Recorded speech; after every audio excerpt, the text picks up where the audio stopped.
know, that could be, you know, just opening a whole podcast to talk about why is fitness an essential or not considered Right. essential.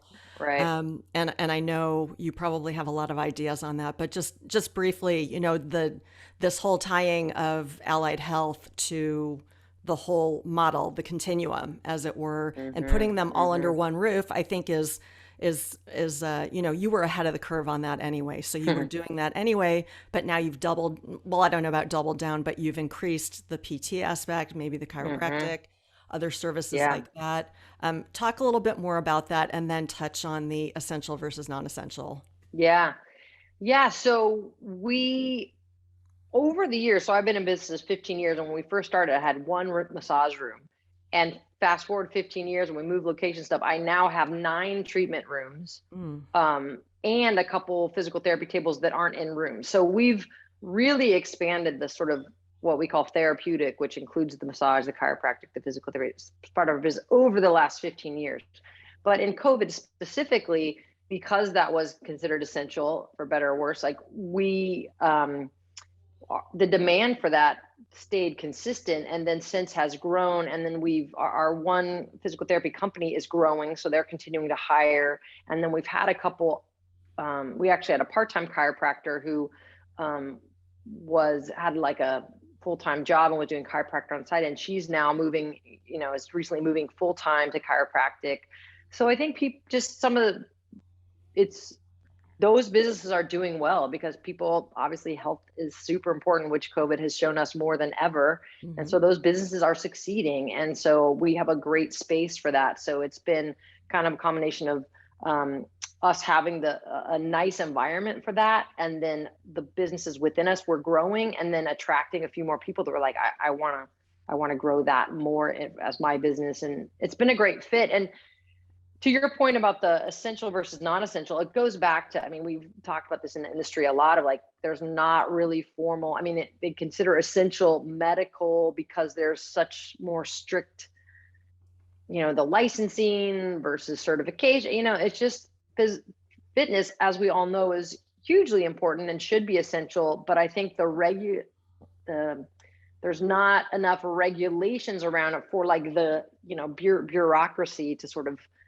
deem it essential. It's really unfortunate, but I think it gets lost. It's sort of like there's not a consistent enough structure of what that means and the education that goes into it and all of that stuff. So you probably know more about it than I do, because I know IDEA is doing a lot of work on more the forefront of that. But just my experience is that's what I've seen, is like the disconnect between the medical industry that has very, you have to have these licenses, and fitness, which is a little more fluid. And what does your education need to be able to be a fitness instructor? Right. I think what we realized early in pandemic was that the advocacy piece with Hmm. government was not there, and so we Yeah. didn't really have a voice. We Hmm. sort of made it our business to have a voice as an industry, and I think we're still, you know, making progress on that front. But there's still a lot of work to be done there for sure. Yeah. But I wonder if COVID is sort of a catalyst to that conversation, happening more and more, because I think that's when it really, people were like, wait, what? Why is this not essential? And so, like, maybe gave it an opportunity to open up that conversation more, and finally, hopefully, start getting a little traction there. Yeah, right on. I think you're absolutely right there. The business model with the allied health pros in there. Yeah. I'm wondering what the even pre and post, what is the cross referral? What does it look like? You know, PT, you know, personal trainers to allied health pros and your allied health pros back to PT. Yeah. They some of the, like, our physical therapy department has, they offer, half price sessions if you refer a client. And if a trainer actually goes to the session, they'll do it for free. And Hmm. it's really kind of cool, because then the trainer learns, it's a very collaborative thing. So we have some of these like cross referral promotions, but honestly, the way it happens the best is just as the trainers and the allied health professionals get to know each other, and maybe they treat each other or train with each other, and they build that trust. That's when the referrals happen. It doesn't really matter if there's a discount or not, as much as just once people get to know what their specialties are and what they're really good at. And it's like, wow, my client really needs that work. And it just happens organically. And to me, that's when it's the most powerful. And we do have a lot of that happening in our facility. And it's great because the client feels so well cared for when they know, their chiropractor, their therapist is talking to their trainer, and everyone's kind of on the same page and sort of working to solve the same problems and can share ideas. And so that's really been a good, not only good revenue stream for us, but good for just the entire feeling of the community we have. Hmm. And I think it helps with retention of clients because they get, it's kind of a one-stop shop, and they feel well cared for. I mean, absolutely, to think about just the trust issue of, Hmm. there's my colleague down the hallway or Hmm.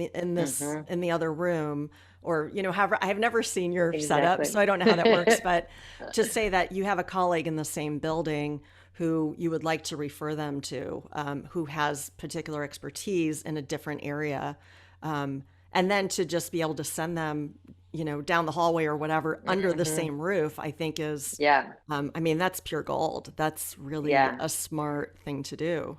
It's really so convenient for the clients. And like, there's so much, if the client, as let's say I have a client, I'm the trainer, the client already trusts me so much if I have a good relationship with that client, that if I Mhm. feel, that's why it's important for me to trust who I'm sending them to. But once I have that trust, it's such an easy, it's not a sales pitch or anything. It's so easy just to honestly say, oh my God, I have this person, they're right here, I'd love to introduce you, they could really help us with this. And it's just such a natural exchange, and it's really easy. And I would say, when I talk to other studio owners, I really emphasize, if you don't have some amount of like wellness or therapeutic services, it's really something to consider. Because yes, now we have 9 rooms and it sounds all fancy, but when we first started, we had a chiropractor that was just on the floor with a table next to a treadmill in the corner, and their business got so full and so busy just by clients seeing them right there. And so we didn't have to have like a built up office necessarily to make them. And you can do that. That's harder with massage, but with chiropractic and physical therapy, you don't necessarily need a private office. Or you could even get just those little, folding, like, stand up kind of screens or shades that you Right, can just make an area feel a little more private. So right. if you're worried, like, oh, I don't have the money or I don't have the space to build these rooms, like, you don't necessarily need that to get started. So Just have a little ingenuity and be willing to roll with it and yeah, create as you go. exactly. Yep.